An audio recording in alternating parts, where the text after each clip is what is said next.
उसको कोई भी टर्किश की शिप्स ट्रैक नहीं कर पाए। और टर्की की कोस्ट गार्ड बहुत बड़ी कोस्ट गार्ड है। टर्किश नेवी मानी जाती है डिसाइसिव नेवी उस एरिया में। इसी दिशा में भारतीय नौसेना का स्टेल्थ फ्रिगेट आईएनएस त्रिकन 21 सितंबर को साइप्रस के लिमासोल बंदरगाह पर पहुंचा।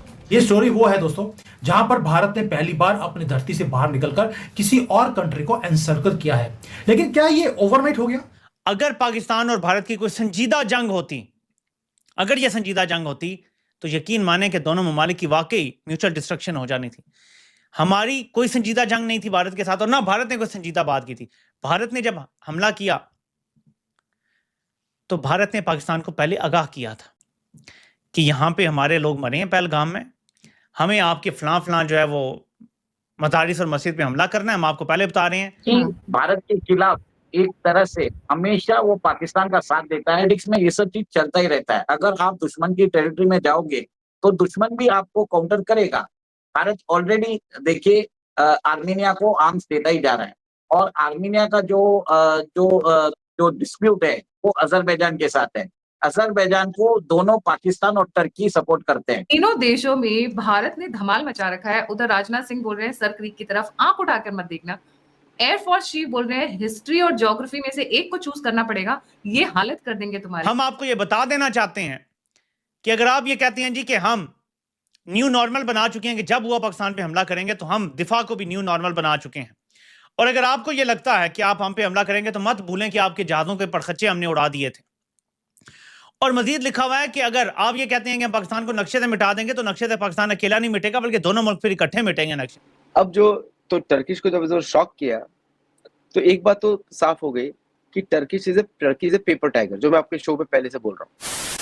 नमस्कार दोस्तों, जय हिंद। भारतीय नेवी ने टर्की को बहुत बड़ा झटका दिया है, और जो सिर्फ पाकिस्तान को मदद को आ रही थी, भारतीय नेवी ने टर्की के घर में ही उसकी घेराबंदी कर दी है, जिसके बाद एर्दोगन की रातों की नींद उड़ गई है। ऑपरेशन सिंदूर के समय टर्की ने पाकिस्तान की मदद के लिए अपना युद्धपोत कराची बंदरगाह पे भेज दिया था, लेकिन इसके बाद से ही भारतीय नौसेना ने लगातार टर्की के खिलाफ आक्रमण अभियान शुरू कर दिया था। शायद ऐसा पहली बार हो रहा है कि ऑपरेशन सिंदूर के बाद टर्की के पड़ोसी देशों के साथ भारतीय नौसेना लगातार युद्ध अभ्यास कर रही है। टर्की के तीनों पड़ोसी देश ग्रीस, साइप्रस और आर्मेनिया, जिनका टर्की से गंभीर विवाद चल रहा है, उन देशों के साथ भारत ने सैन्य संबंध मजबूत करना शुरू कर दिया है। ऑपरेशन सिंदूर के बाद से भारतीय नौसेना का कोई न कोई युद्धपोत लगातार टर्की के करीब समुद्र में मौजूद है और पूरे टर्की को सर्कल कर रहा है। भारत का ऑपरेशन सिंदूर से ठीक पहले टर्की ने हथियारों की खेप पाकिस्तान भेजी थी। पाकिस्तान ने टर्की का बैक्टर TB2 ड्रोन का भारत के खिलाफ इस्तेमाल किया था। इसके बाद अब भारत ने भी तुर्की को उसी के भाषा में जवाब देना शुरू कर दिया है।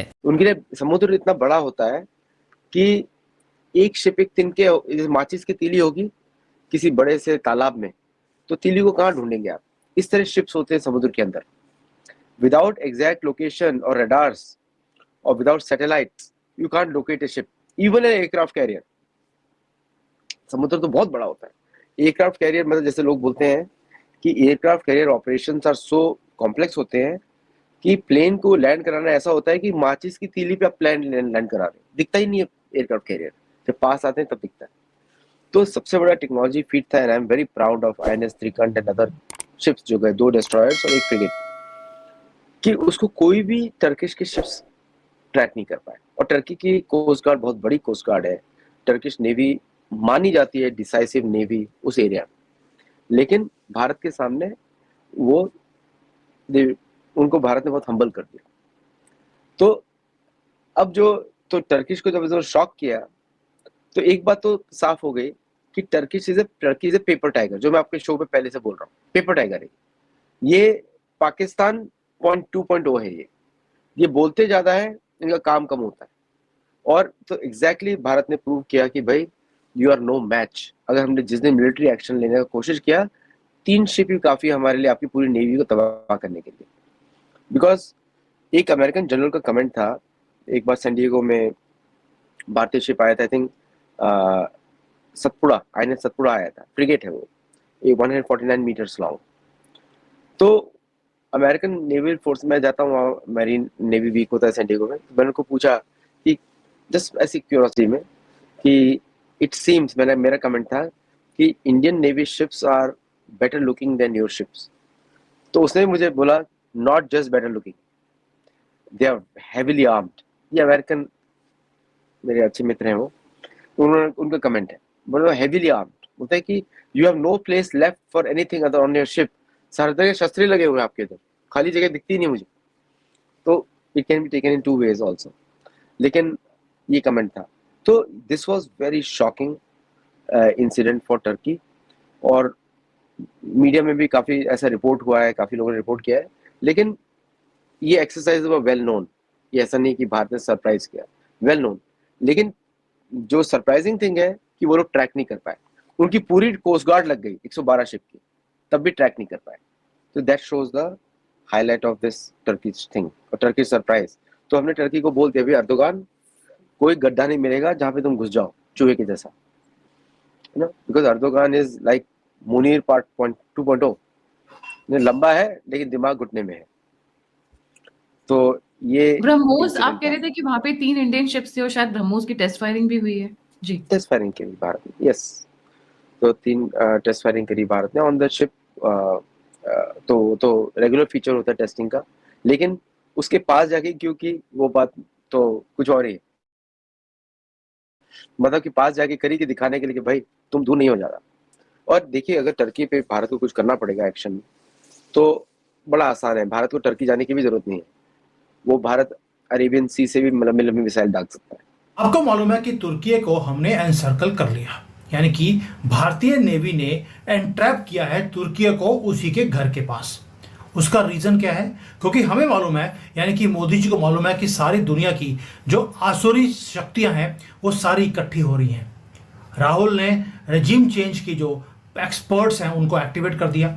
पाकिस्तान ने एग्रीमेंट्स करने शुरू कर दिए कि इनके ऊपर अटैक हुआ तो तुर्की, सऊदी अरेबिया सब बीच में घुस जाएंगे। अब तो जो बाकी के मुसलमान उम्मा कंट्रीज हैं वो भी पाकिस्तान का साथ देते हैं, लेकिन पाकिस्तान ये सोच रहा है कि he was getting away from operation Sindoor. भाई हमने वाट लगाई, फैंटी लगाई है अच्छी तरह से पाकिस्तान की ऑपरेशन सिंदूर में, और भारत 10 स्टेप्स आगे है पाकिस्तान से। पाकिस्तान बहुत बड़ा प्लानिंग कर रहा है कि भारत के अंदर योगी, मोदी, भागवत इनमें से किसी को अटैक किया जाए।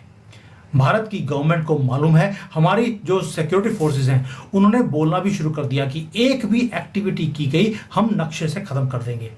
आपने वो वीडियो नहीं देखा तो जाके देख लेना, मैंने पूरा आर्ग्यूमेंट समझाया आपको कि आर्मी ने, हमारी गवर्नमेंट ने पहली बार नक्शे से खत्म करने की बातें बोली हैं। दैट मीन्स पाकिस्तान कुछ बहुत बड़ा प्लानिंग हमारे देश के खिलाफ कर रहा है। ये स्टोरी वो है दोस्तों जहां पर भारत ने पहली बार अपनी धरती से बाहर निकलकर किसी और कंट्री को एनसर्कल किया है। लेकिन क्या ये ओवरनाइट हो गया कि हमारा दिमाग में आया कि यार तुर्की को जाके घेरते हैं और वो पॉसिबल हो गया? दोस्तों, इसके पीछे 11 साल की स्ट्रेटेजिक इंफ्रास्ट्रक्चर की प्लानिंग है, जो आज हमें गर्व होता है कि हमारी ब्लू ओशन नेवी जो है वो ये कमाल कर रही है। अब जो तुर्की के साथ हम कर रहे हैं, this is going to reshape South Asia. अब कैसे? अब देखते हैं कि हुआ क्या है। तुर्की ने ऑपरेशन सिंदूर में पाकिस्तान की हेल्प करी। ये भाई एक्सीडेंट नहीं था। 300-400 जो तुर्की के जो ड्रोन्स हैं उन्होंने फ्लड कर दिया पाकिस्तान के अंदर। प्लेन आए थे पूरे भरकर ये सारे हथियार देने के लिए पाकिस्तान को। जो तुर्की का जो प्लेन जो यहाँ पे कराची में पहुंचा, वो को डिप्लोमेटिक मीटिंग करने के लिए नहीं आया था। वो इसलिए आया था कि भारत को जख्म देने हैं, और ये उसके लिए ये मुसलमान कॉकरोच ये सारे इकट्ठे हो गए थे। ये आप ही बोलते हैं कि सर ये कॉकरोच है, मैं तो आपके वर्ड्स रिपीट कर रहा हूँ। अब तुर्की पाकिस्तान का सेकंड लार्जेस्ट आर्म्स सप्लायर है। अब आपको समझ आएगा कि हम तुर्की को घेर क्यों रहे हैं, वो भी इस वक्त पर। तुर्की ने अपने असली रंग, वही मोहम्मद वाले, वो दिखा दिए थे। और अब हो क्या रहा है कि जो पाकिस्तान है उसे एक चीज समझ नहीं आई कि हम जो है यहाँ पर चने भटूरे खा नहीं रही हमारी नेवी, हमारी एयरफोर्स और हमारे आर्म फोर्सेस। हम ये 11 साल में जब ये भीख मांग रहे थे पाकिस्तानी, हम अपने नेवल बेसिस को बिल्ड कर रहे थे randomly, strategically across the whole region. हम क्या कर रहे थे? हम एक ऐसा जाल बुन रहे थे जिसका हमने ऑपरेशन सिंदूर में असर भी देखा।